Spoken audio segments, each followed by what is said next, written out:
Welcome to another episode of the Anonymous Andrew podcast. And I didn't use a title that time because I'm in the middle of rebranding. So we're not sure what we're going to call the podcast. However, my guests continue to come on, and I have what I think an exquisite and a very interesting topic tonight. With me tonight is Koby Falks, and I think that's all I'm going to say. I'm going to let Koby explain who he is and what he does. G'day, Andrew. Yeah, so my name Koby Falks, and I'm actually Australian.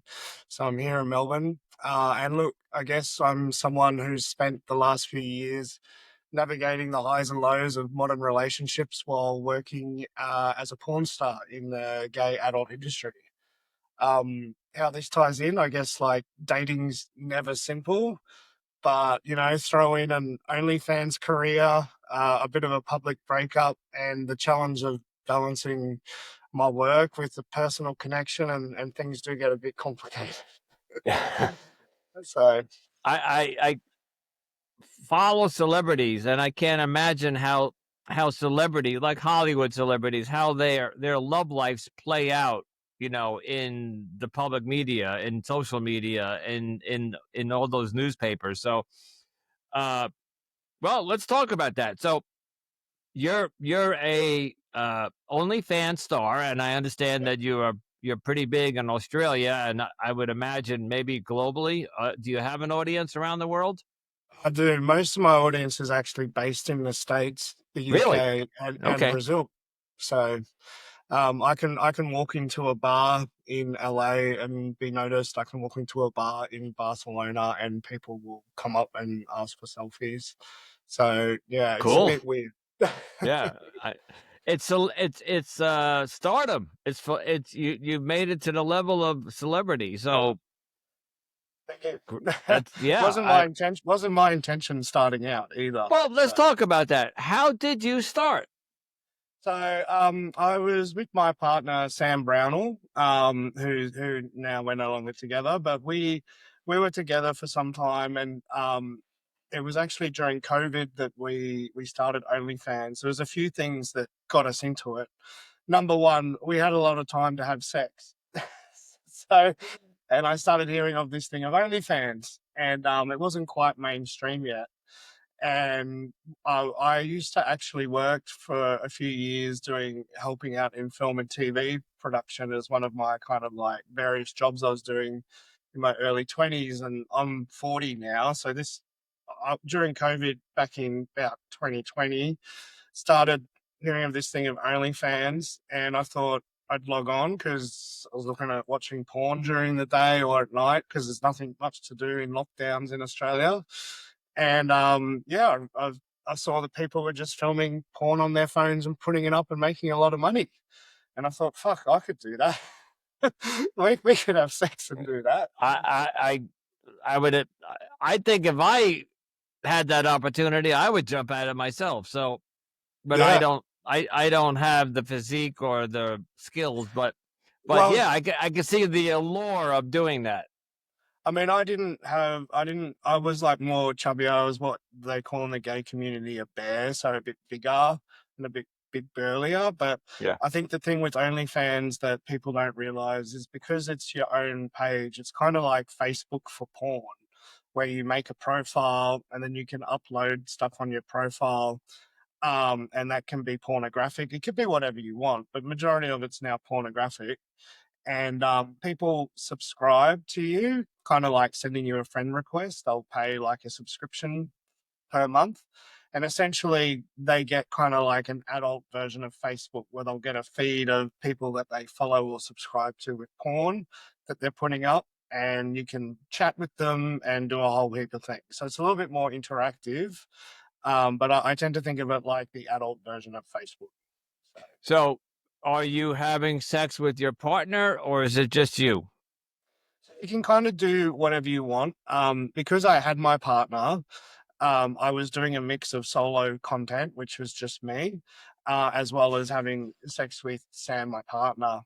Um, we then started to, so one of the ways to sort of grow your audience on OnlyFans is actually to then start to appear on other people's pages. And by doing that, you work with or you film a sex scene with somebody else, like another OnlyFans creator. So it's called collabing.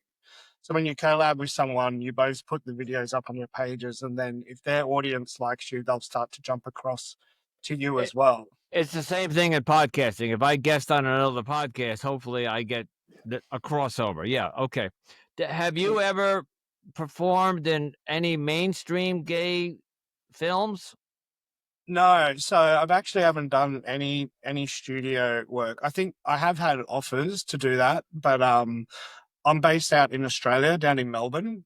So for me to fly to the States or to fly to Europe is, a 24-hour journey. Like So there's no porn produced in Australia, either gay or straight? there is, but it's not as big as the States in terms of distribution. Okay.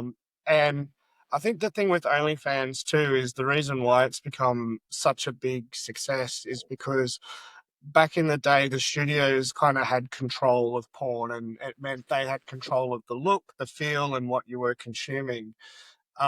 Like for myself, I was never really like I'm actually a bottom, and so for me, like I when I would consume porn when I was growing up, bottoms weren't really big masculine guys. They were smaller, twinkier, effeminate boys. Subordinate.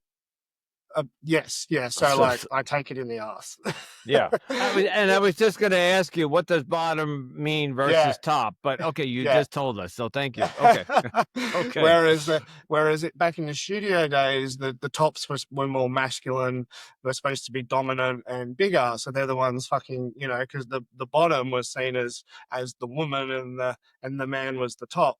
But Okay. that's not the case, as like people like myself, we take on all different sexual positions.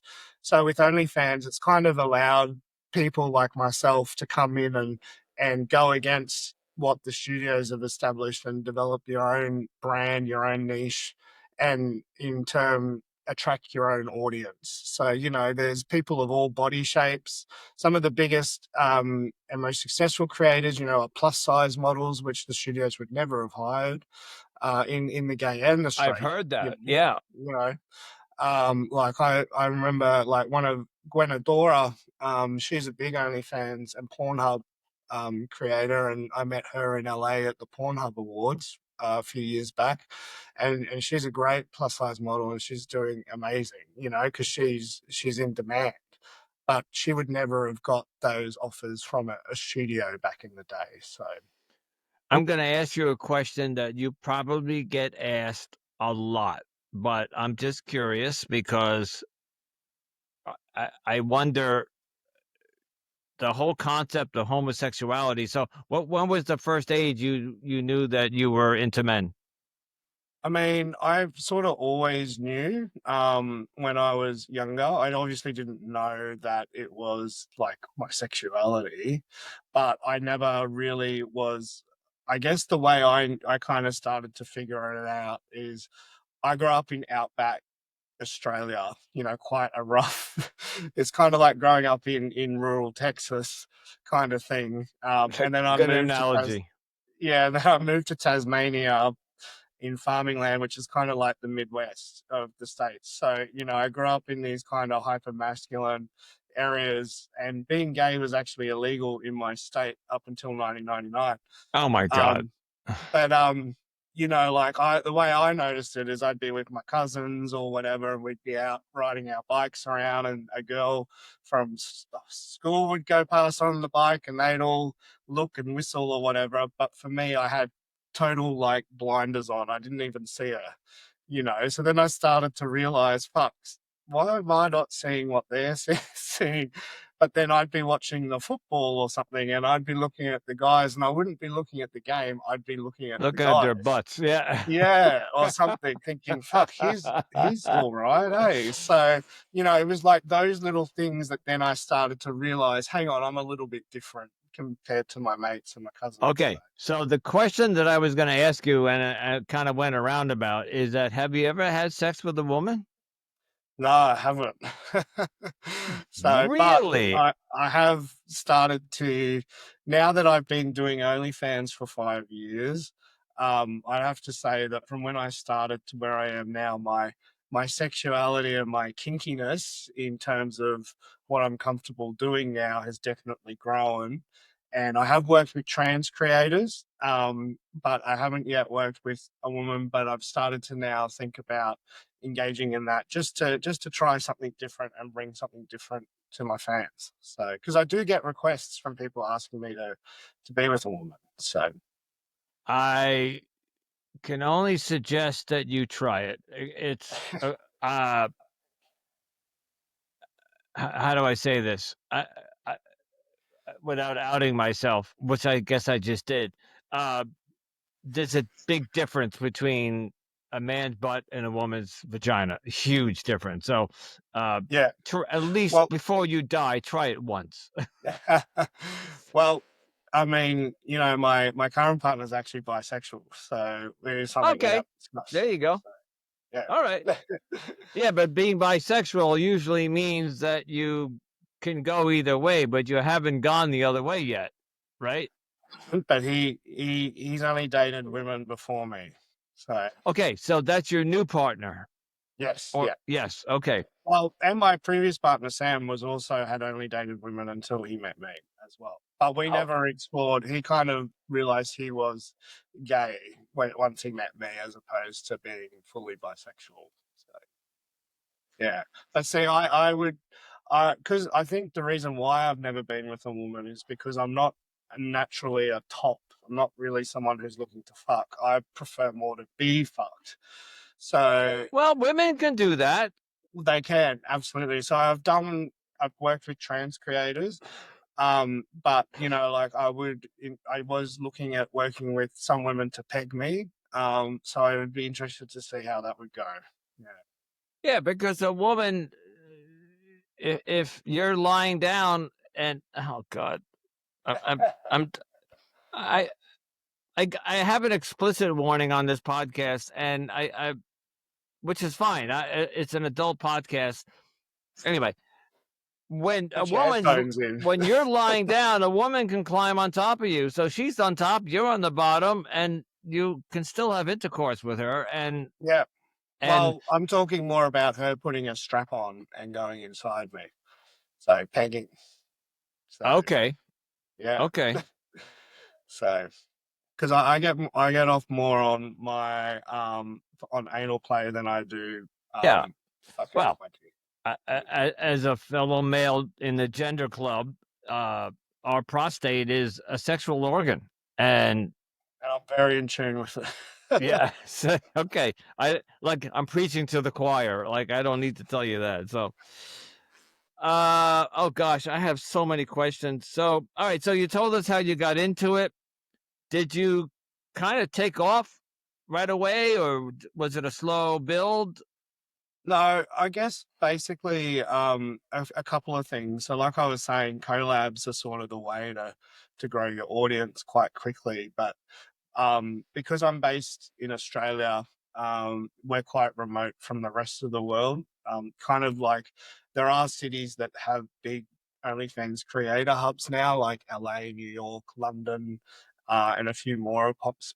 Barcelona are popping up, and they're kind of places where people, there's a lot of people, and people are traveling through as well. So like overseas creators are traveling through. Where we are is quite remote, so we never really get a lot of visitors coming through. We'll get the odd one, but not much. And when I started as well, I could probably count on one hand how many other gay male creators there were in Australia to work with. And so there wasn't really a lot of people. We were kind of pulling in friends and stuff, but they didn't have audiences. They were just filming with them, and or they were building up their page as well. So we didn't kind of explode because we didn't quite get the reach straight away. But in our second year, we actually traveled to London. I think we were one of the first sort of Aussie creators to do an overseas trip where we went to London. My first collab was with Andy Lee and Big Liam in London, who are like two massive OnlyFans stars. We shot with PJ Knox, Mr. Britain X, a couple of ex porn stars and stuff, Jake Manson, all these big names in the gay world. So we went from being, kind of nobody to all of a sudden working with the big London creators and appearing on their feeds. And so we kind of got started to be recognized as the Australian boys. And today, whenever you talk about Australian gay OnlyFans, people think you're referring to us. So. Yeah. Okay. You had mentioned a little earlier that in your earlier days, you were a little chubbier and a little Yep. pudgy, I guess. I have to tell the audience now, this is being recorded on video, and I will probably release it on YouTube within the next couple of months. But to the audience, I am looking at a 40-year-old man who, if I was gay, I would reach through the screen right now and pull him out. He is stacked and built, and not to mention he's got a sleeve of tattoos, which I do too. Yep. All right. So very, very, very handsome guy. And just to the ladies, although he's not into you right now, but to the ladies, you might want to. Yeah, there you go. Brilliant idea for it. Yeah. Well, let me ask you a question. Let's say you were at a bar. You mentioned something that you were in California, I think, or New York, somewhere. You were in the States and you were at a bar and you said you get recognized. What would happen if a woman approached you and wanted to take you home for the night? I mean, look, I actually get quite nervous around women, and I think it's because I just I know how to read a man because I am a man, so I know exactly what they want. Men when it comes to sex are a lot more impulsive. We kind of act on instinct. We get horny. We want to get off, and then when we get off, we just want to have something to eat and go to bed. Um, I've never had that experience with women in terms of sex, so I don't know how to read a woman, so I get nervous. I get that because I get nervous around beautiful women, so I get it. Yeah, and then I think too, because also the media have this portrayal that the women's they portray women as thinking that men has to be this big dominant thing, and I think I'm not that when it comes to sex. I'm actually quite submissive. That was correct 10, 15, 20 years ago. And this is kind of what my podcast is about, is like the landscape of dating is changing completely. So the rules go out the window. So if there was a woman that you met at a bar that knew who you were and she wanted not to turn you or convince you to turn straight, but maybe she's got a fetish for gay guys and wants to, because there are people out there who there are straight men who think that they can turn lesbian straight. Of course, it's all in their head. But if a woman approached you and said, "I'm going to take you home and fuck you," I would think I would just go home and follow her lead. So look, I'll give you some insight into me. For me, my biggest turn on is someone being very direct and coming up to me. So if I'm in a bar and a guy comes up to me and is like, "I want to fuck you," I'll just melt at my knees and be like, "Okay, take me." So if a woman did that, I would probably do the same thing. So, okay. I reckon, I'm at that point now where I probably my curiosity would better of me, and I'd probably do it with my current partner, and have a threesome. So, because that way I'd feel more comfortable, and he could show me. And he's been with women. He's been with women, yeah. All right, so he could kind of guide you through the oral sex and maybe and kind of make it a bit kinky, make me eat her out, because I'm submissive, so being told what to do, don't necessarily want to do it, but being told turns me on. So, it's funny. You're kind of blowing my whole, and this is why I wanted to have you on the show. There's so many misconceptions. So I'm looking at Koby. I'm telling you, he's like Arnold Schwarzenegger type big. He's got big forceps. He's very handsome. He's got a beard. Really, really, really handsome guy. But I would think that somebody like you would be a top. like you would be the dominant one. Yeah, well, that's the misconception, right? Thank So, you. Yeah. like, that's what we've been spoon fed. And I guess that's what a big part of my platform is as well, is that, like, I guess I would say, like, I'm straight passing what they say. And by that, I mean, I would walk down the street or go to my supermarket or whatever, and people won't look at me and instantly recognize that I'm gay. Whereas some gay guys, they have a personality where you would be able to um recognize that they are gay. So Gaydar. The term is gaydar. You've heard yeah, that term? yeah, Yeah, yeah, gaydar. I mean, gay guys um, know other gay guys. yeah. Yeah. But I mean, I think like even straight people, have been told that gay guys have to look and act a certain way. Like Will and Grace or Modern Family, where it kind of hyper camp or, like obviously, oh, they're gay. But my whole thing is that, well, like sexuality is very fluid. Anybody could be gay and you might not know. So, we don't Well, fit into a mold. let me ask you this: there are a lot of gay guys. Let's talk about Will and Grace. There are many, many, many gay men who have a very feminine uh Yeah. personality. Presentation, They're maybe. they're Yeah. they're, they're effeminate, and Yep. they you look at them right away and go, he's gay. So I don't get that vibe from you. Yeah, and that's what I mean. I'd be straight passing. And there are plenty of blokes like me that are gay, and you wouldn't know that they are gay from looking at them. Okay. But I think, we society's sort of been told just through media and that this is like over the last 10 and 20 years. When I was growing up as a gay boy, I could never find anyone that I would relate to because I was doing all the straight things. I was into sports. I was going out with mates and stuff like that. I wasn't playing with dolls and dressing up in dresses and stuff when I was younger. But for me, like there was no representation in the media of guys who were gay that looked like me. So I thought I was the only one. I thought, oh, fuck, I'm alone. What's wrong with me? That was my whole thing growing up. Now I've obviously realized that's not the case. There were probably heaps of gay blokes, but I just didn't see them because I didn't have visibility that gay blokes could look like that. So, but that's changing now. I think with social media, with OnlyFans and stuff, you are finding a lot of people, and there's a lot of bisexual guys. I think actually being bisexual is a lot harder for men than it is to be gay. I think people get being gay, they can understand it, but bisexuality, I think, is something that is a little bit more hard for people to comprehend because they think, well, it's a switch that you switch between. And it's like, no, it's not like that at all, So interesting. Uh, yeah, I'd like You to probably have comment. more to say on that than me. Yeah, but I'm not going to. So for now, um, I listen. I have been open and honest with my audience from day one, and I have poured my heart out, especially after the breakup. But over the years, I'm coming up on a little over 2 years on the podcast. There's like really nothing I haven't told my audience, but there's some things right now I just haven't divulged yet. But I guess the people on the podcast can read between the lines to see what I'm referring to.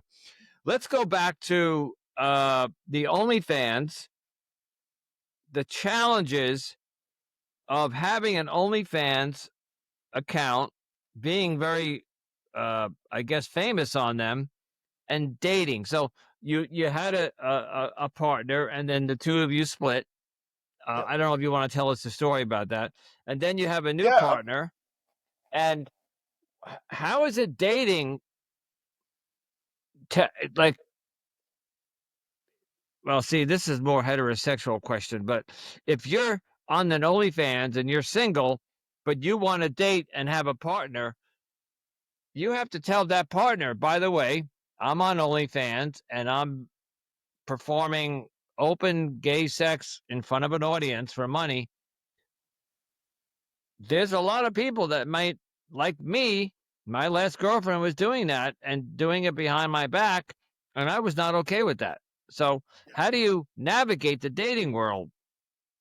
Well, I mean, for me, like one of the other reasons we started OnlyFans is like We were like, I've always been in open relationships as well. I've never had Okay. monogamous relationships. Um, and that's pretty common in the gay world. And that's because I know I end up cheating all the time in my past relationships. I would be the cheater, and I was like, I can't do monogamy. I have to do open relationships. So for me, however, like, so we would have dating apps and photos started to appear online of us anyway. So our photos were online. And so one of the other reasons we got into OnlyFans is we said, well, there's already photos of us online on like Reddit forums, like gay Reddit forums and stuff, like, you know, like people take photos or lift them up from your profile or your nudes. And so we said, we're already nude on the internet. Why don't we put content out and make money? Now, you got to think, once it's on the internet, it's always there. So Yep. I would say anyone who's looking at getting into OnlyFans, just take heed of that, you know, someone will find out.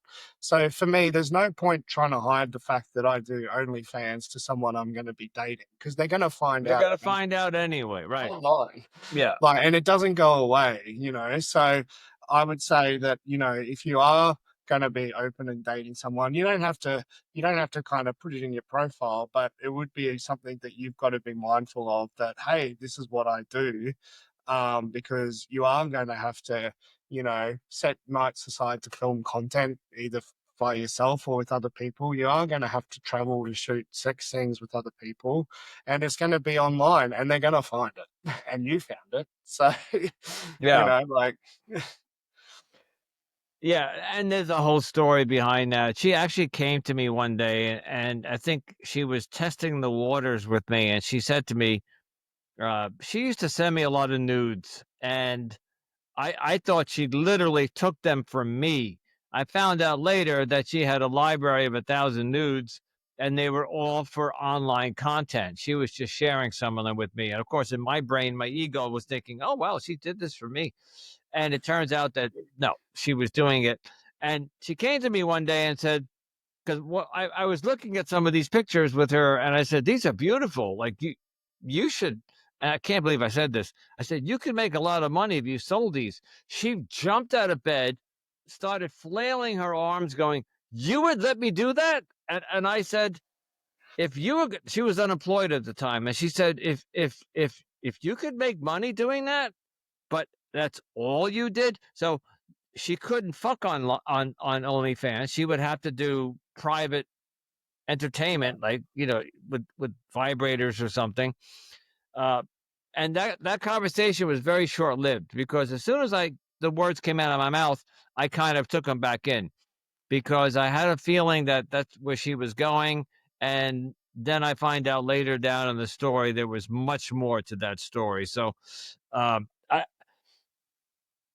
I had this conversation with Vic Lagina, who I mentioned to you. He ran the Pornhub. He was a yeah, big shot with the Pornhub. I don't know that I could date, whether it's male or female, somebody who was in the adult entertainment industry, because at night they're going to come home to me, but all day long they're either sucking dick or fucking pussy or whatever, and now they're going to climb into bed with me. And how do I distinguish whether or not they're just having another sex scene in their mind, or they're actually enjoying it with me? yeah, And and not that's to and that's mention yeah, that all day long, I know she's on set or he's on set doing what he's doing. And I am a jealous person. I would be jealous that he's sucking dick or she's fucking whatever. You know what I'm saying? And yeah, so I don't think that I could do that. But there, the world is changing. There are so many polyamory, polygamy, ethical non-monogamy relationships going on, and it's always been going on for centuries, but now it's accepted. It's more mainstream. I not so besides Vic Vagina, I had several couples come on tell their stories about their polygamy, or not polygamy. That's multiple wives, polyamory, where they would go out and have sex with other people and come home at night and they were in love. yeah, And while that's not, I couldn't do that, but I can understand how some couples can do that and maintain and sustain their relationship. their relationship may need that to keep it together. So tell us about your second. You have another partner now who, and I think it's okay to say this because you have it in your bio that he has not come out of the closet yet. Correct. All right.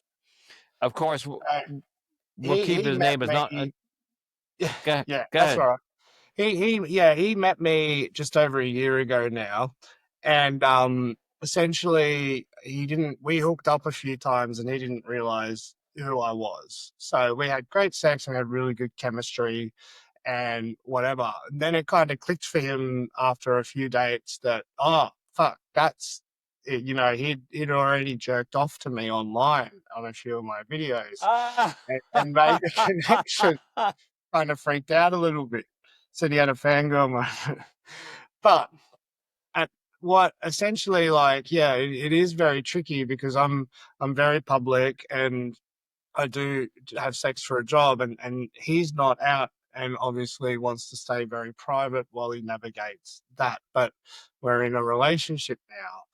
And so, you know, for me, I guess what you're saying too is that, like, I go out and I do collabs and I come home, and how do you differentiate between the, the sex? And it's like, well, I think like one of the breakdowns for my ex-partner, Sam, and I, we still remain good mates and business partners today. But what happened was because we were doing so many scenes together, we were, you know, sex on camera is very different to sex in the bedroom. When Correct. you're on camera, you start to learn that you look good in particular angles for the camera. You start to do things for the camera. Like I moan a lot more differently for a camera just to kind of give the audience, because the audience has certain expectations when it comes to porn. Even though it's amateur, they're still expecting a certain sort of, you know, look and feel to get off to, because that's what they want. They want the fantasy sometimes. So, you know, like Sam and I started to have a lot, we've done over 500 scenes. So we started to have less sex in our personal lives, and that kind of led towards us becoming more business orientated in our personal life as well. So the sex did contribute towards our breakdown. Okay. The Like, new partner now that's we're gonna keep anonymous. Does he perform with you online? no, so he doesn't do any, he has nothing to do with content. All And I right, think because that's, he's not out of the closet. So if he appeared with you, he'd be outed. yeah, and even still, I think that I probably wouldn't want to date someone else in the adult industry as well, Thank you. because for me, like having something to myself that's private and that I have an actual connection and intimacy with is something that is mine and only his. Whereas when I go and I work with someone, like I may be mates with my collab stars and stuff, and we do have like a sexual connection or whatever, but I don't have that intimacy or that romance or that love that I have with my partner. And the sex is very like there's a cameraman there, or there's a phone on a tripod, and we're doing things that we know we need to do, and we pump out a scene, and it's still hot, but it's not the same as being with my partner and having an intimate moment or exploring stuff together. Like it's very transactional because you're doing it as a job. And afterwards there's a whole heap of other stuff that goes with it. You do little promos, social media things and that as well. So it's not like you have sex and then cuddle. You have sex and then you're filming like reels or getting stills and stuff as well. So, you know, and I'd maybe do that 3 to 5 times a day on a content trip. So Yeah. And it's very transactional. It's very business. It's, while you might enjoy it, it's not the connection that you get physical. when you go home. Right. It's just a physical thing that you're doing, and it is performative as well. Right. Yeah, But see, that's where I would have a problem. Even if my ex-girlfriend came out to me and said, yes, I'm on OnlyFans and yes, I'm selling my pictures and I'm not performing with other men, and either you take it or leave it, I would probably have to have said, I'm going to leave it because I, there's a part yeah, of her and I world. think you've got to like put yourself first. Like, you know, if my current partner was like, "Look, I don't want you to continue with this," I'd be like, "Well, unfortunately, you're not the person for me." Because Well, and I'm sure that's what the response I would have gotten from her. She would have probably, I would have said, "You're not the person for me if you're going to continue." And she would have probably said, "Yeah, I need somebody who can support me doing this." And so, yeah, interesting. I have a question for you that you may also get asked a lot, and I ask it a lot because I have been in. I've been a very big porn consumer in my life, and we hear these stories that in the porn industry, especially here in America, that either many of the women, let's just stick with the women for now, are either trafficked or there because they're there for drug fixes, like they're there for the heroin, they're there for the crack cocaine, or they're there for maybe just the alcohol, they're there, whatever. Where's your stance on that? Does Have you done any drugs and alcohol, and when you perform sex, are you completely straight? yeah, I mean, definitely, like, I think it is an industry that can, take advantage of vulnerable people because people who are in these vulnerable positions or trafficked or stuff, they can get quick and easy money for not having to do a lot really but put their kind of body on the line for like a little bit, and so people absolutely do get taken advantage of. And I think that was one of the big things in the studio era, especially in the 80s and 90s and stuff. Like, studios kind of did have the control and they would drop some money. And I know a lot of ex porn stars who had absolutely awful times running through those studios because they were vulnerable, they did get taken advantage of, and they really didn't get paid that well compared to what the studios would make. Like, they don't get royalties, they don't get continuing money, they just get a one time payment. But then the studio can like generate money from that. In my experience, OnlyFans has been able to help stem that a lot because it no longer is the control in the hands of a company or a Right. conglomerate. The control is in you, the creator. You're running your own business, so you can put as much or as little effort as you want into it. I think definitely there would be creators out there that would, take advantage of people. I have seen things online, but generally they start to get called out or get a bad rep in the Yep. industry. And and Um, and and through another interview again with Vic Vagina, he told me that he would never work in a studio where there were drugs. He said one of his very first films that they were all smoking crack somewhere, and that he said that was the last time he ever filmed a yeah, adult right. movie where there were drugs and alcohol involved. And I think the whole adult entertainment industry is switching. Now women are getting involved in producing porn, right? Yeah, So uh, we're starting to see a shift where, because I think porn wants to clean up its act. I think it yeah, wants to. and I think by people now being able to set the terms of what it is that they want to be able to work with people rather than accepting a contract and accepting whoever it is, because I guess the studios were probably run mainly by men and women were being pulled into the studio system because and just being told what to do, and now the top OnlyFans creators worldwide are women and they're making multi-million Yeah. dollars like a month. So now they're able to establish their own companies and things, and they're able to set the terms. So it's been really empowering. I mean, women have always been more in tune with their sexuality, I think, than men. We're compulsive, we act in the moment. Women know that they know that they can control through sex. They know that, like, for years have been able to, use their sexuality to get what they want out of men. And in order to do that, they know that they're more in tune with their sexuality because it's more of a thought process. And so now, it makes sense that women are now becoming the big players in the OnlyFans and the porn space. Definitely, I've never used like drugs and stuff on set because I'm there in a professional sense. Like, for me, it's my business and it's my reputation. So if I fuck it up, I'm not just fucking up one shoot. I'm fucking up my business and Your my brand. Your yeah, my brand. brand. Yeah. So, and with social media today, like, it only takes me to work with one creator who may have 500,000 followers, and them to post something negative about me from a scene I've done with them, and it And goes out. then there it goes. You know? Yeah. Whereas back then there was no social media. If you said something, it went nowhere. Yeah.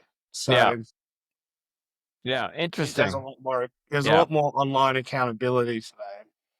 Yeah, and I'm not a big porn consumer now these days. Not now that I'm sober and I'm getting a little bit older, and it's just not my thing today. But there was a time when I had a library of DVDs back in the DVD days, Yeah, I and mean, I then worked in an adult shop as one of my first jobs. yeah, yeah, I did too. I did too. So maybe I'll tell you a funny story after we record. Um, I got two questions here, and then maybe we'll start to wrap it up a little bit. No worries. I don't know if you've answered this. What are some of the misconceptions of OnlyFans? Because when you hear the term OnlyFans, there are two types of reactions. There are some people that are going to be very receptive to it because maybe they've subscribed to it or they're completely okay with it. Or there's going to be the side where, oh, that's disgusting. What would you say to the people who either to I guess Yeah, I either mean, side. it's a fair question. I mean, when I say I've got an OnlyFans now, usually someone else will be like, "Oh, I've got one too." Like I think OnlyFans has really started to break down the stigma around sex and sex work and make it a lot more accessible because people have started to realize, hey, I could put a picture up and make some money too. It may only be $5, but that's my coffee. So people I think have started to realize because it's more accessible and something they can do too. I've definitely noticed the stigma around sex work starting to drop a lot more and become a lot more acceptable. I think some of the biggest misconceptions though around OnlyFans is that you film a video, you put it up, and you're going to make a lot of money. I don't. That's not the case. Because filming the scene is probably the easiest part. For me, I don't actually film sex scenes every day or every weekend. We'll do them in blocks, in trips, or like we'll organize kind of like content weeks where we rack up our films. But for me, my day to day biggest thing is marketing, like social media, dealing with the back end of OnlyFans, like uploading, running content, schedules, all of that. Essentially, you're running a business. So I would say like one of the biggest things is that people think like, oh, they're just a sex worker, they don't know anything. Some of the people I've worked with on OnlyFans are probably some of the smartest business people I've ever met. They would have Because to be to 100%, yeah like, and to take a platform like that, and like you said, there could be an average housewife who, when their husband's at work, they put on the camera in their bedroom and they start doing whatever they're doing, but she might only make $100 a week, where you're more invested, and like you said, you film many. It's almost like podcasting because I will, like, this week I have 12 recordings, but they're yeah. not going to be seen for 3 months, or heard, I should say. So you film a bunch of Yeah, clips, like or when last year we went to Barcelona and I shot 27 scenes in 10 days. So, wow. so like we were shooting 3 to sometimes 5 scenes a day. And they're still in the pipeline kind of thing to come out. But like definitely like, I think when I started, I didn't take the money and just start spending it. I started investing it into the platform because I Which is thought something that's smart. Yeah. we can grow this. And we did. And obviously my socials, I didn't start where I was. I started with zero like everyone else. And I just had to invest and learn and how to use socials and navigate that as well. And so, like when you look at the successful OnlyFans creators, they actually have big teams. They're very smart business people and they know that sex sells. And they're not looking at it like it's just sex. They're looking at it like, how can I invest in this business and make it grow, And like any business, any small business that starts, you want to look at how can I make this more efficient? How can I grow it? How can I start to relieve some of the stress on the things that I'm doing? Like there's a whole heap of stuff. So is fair to say that this is your only job? You don't have any other income? It's actually not. I work full time as well. Holy Christ. Well, Yeah, so do I. I just got home from work. I shoved down something to eat and I jumped on to record with you. But yeah. my goal is to retire within a couple of years and make this my full-time income, and I'm aggressively working on that. So and maybe you too. I don't know how much you make in on OnlyFans, but you're Not as much as I'd like. seriously? I would love to be able to. I think for me, being a gay creator, it's a lot harder because I'm dealing with a lot smaller market share. So even though like Even though you're my the top rated? yeah, I'm still only dealing with, probably 5% of the market, whereas the straight women are getting 45% of the market. So, like I'm All always right. going to be at a disadvantage for that simply just because not everyone is going to be into a gay bloke, which is why I'm sort of looking at, starting to But work with women. So this is my uh of all the gay men out there, and I don't know the stats, so I'm not going to try to make one up, but there are men who are out and they are gay, they're out of the closet, and then there is a slew. Like I'll make up a number. There's probably 25% of like married men or just men in general who are gay or gay curious, and in the like, privacy of their own home, they could tune into your show and and satisfy their urges. that's the majority of my audience is Thank actually you. not really gay guys because I think for gay guys and the gay community, sex is very accessible anyway. So the idea of paying for porn is something that they're not really keen on because they can just go to the bar or they can open Grinder like a dating app and get someone over.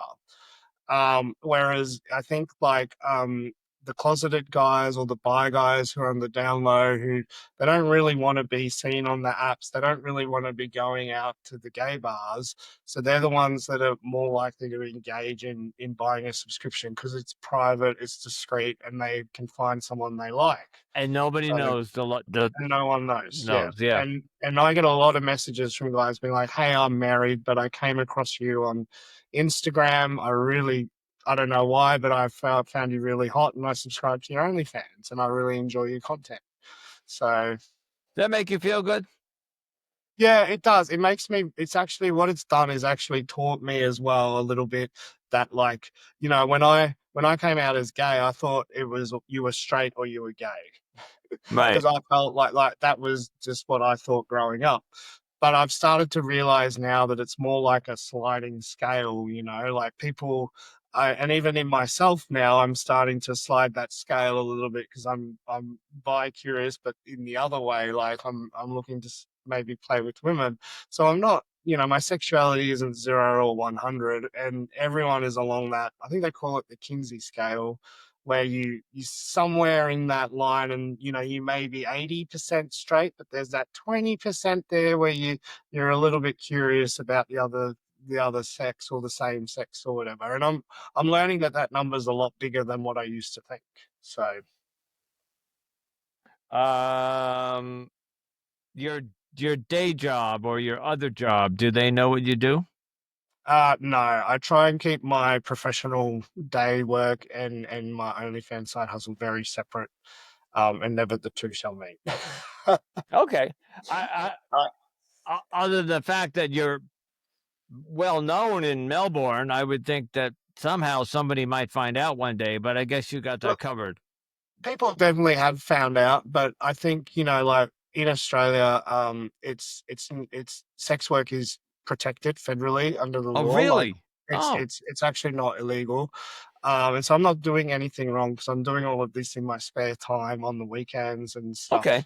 So like it started out as a side hustle for money. It's sort of grown into like bit more consuming now because I'm getting home from work and then I'm logging on to do my OnlyFans stuff at night, which is Just good. like It's me. kind of like running your own business in any sense, you know.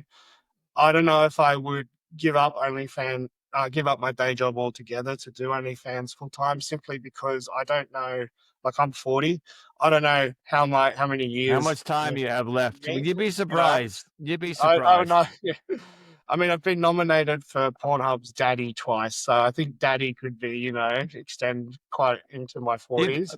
Kobe, you got a few good years left in you. I would even think maybe 5 or 10. So Oh, don't well, that's forget, your age group is going to grow with you. So the 30s that might be watching you, 40s, when you hit 45 or 50, the 50-year-olds are going to come watch you. So I'm finding that as I get older, I'm actually attracting younger younger guys. guys, well, if you got the daddy thing going on, sure, Yeah. it's gonna happen.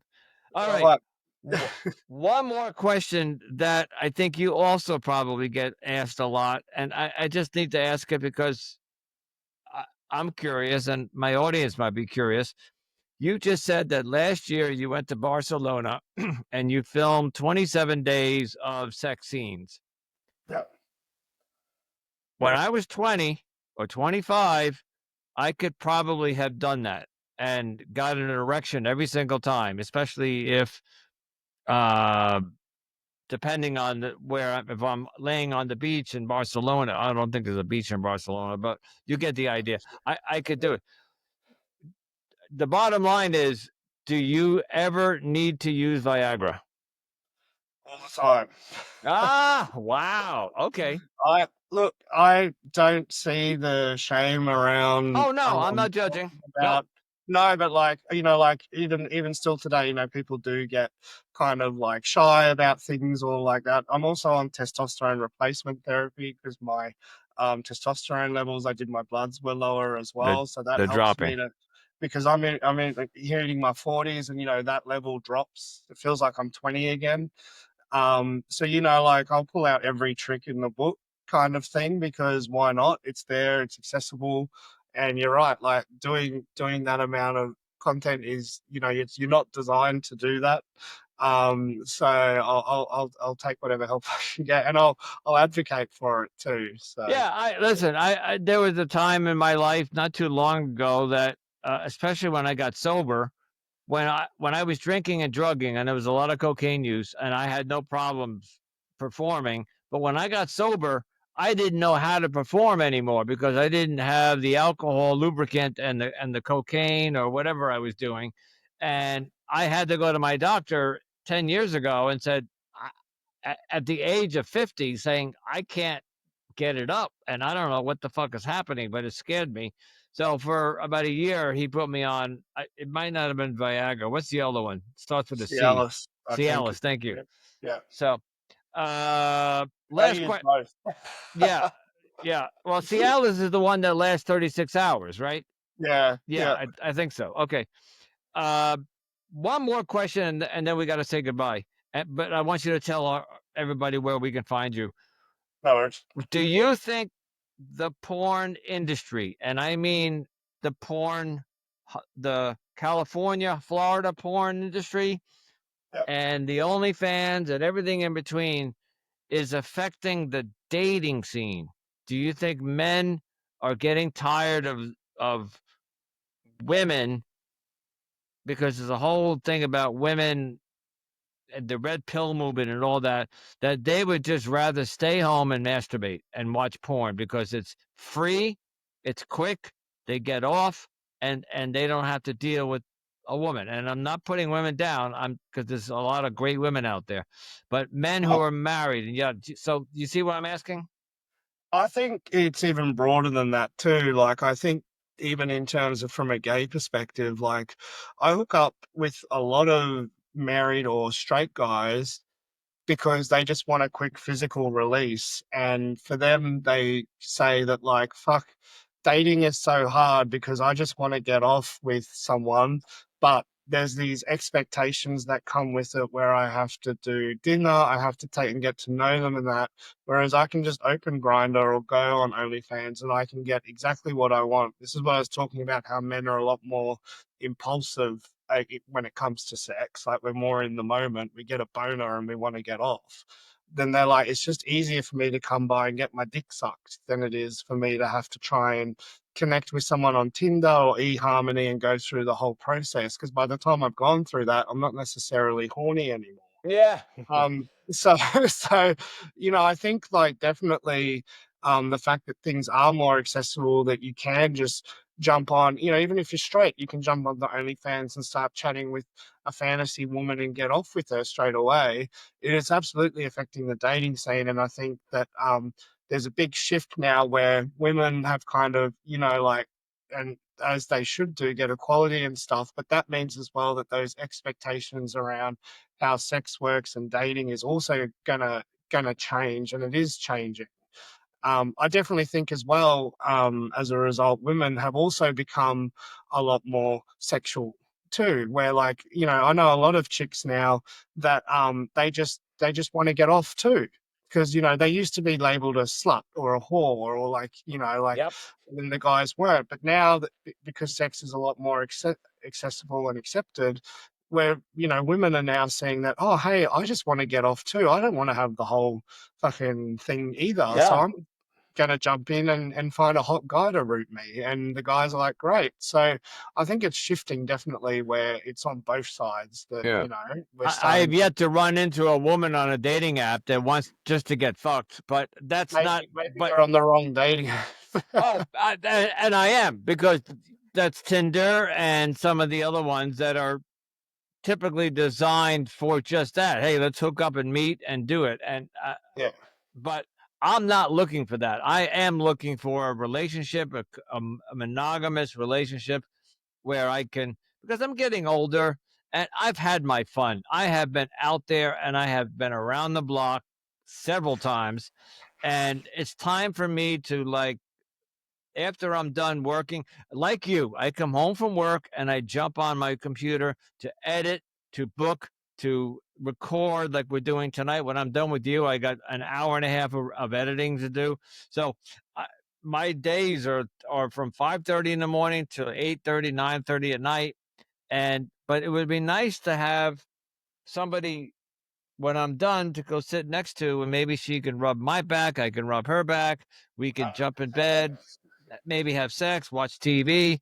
Uh, And anyway, someone that has nothing to do with your work so you can disconnect. thank you. Yeah, exactly. Disconnect and get out of that world and go into another world. So, 100%.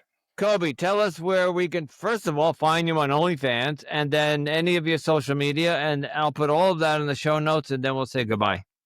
Yeah, I mean, it's just my name, Koby Falks. So KOBYFALKS. So onlyfans.com/Koby Falks. That's also how you'll find me on Instagram.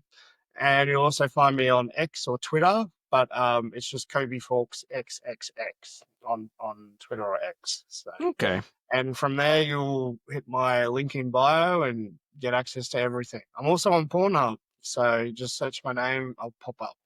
All right. Yeah. From what I understand, Pornhub cleaned up its act. It stopped. Yeah. There was a It's lot of revenge porn, kiddie porn, all sorts of stuff, and according to Vic Vagina, again, I'm sorry to keep bringing him up, but he said that they cleaned up Pornhub. And no, Pornhub's a very big supporter of amateur creators too. So right, yes, correct. I can upload my videos to Pornhub and put them up for sale and make money. So Yeah, they're keeping up with the times. they So are. So, this is why they're Koby, still.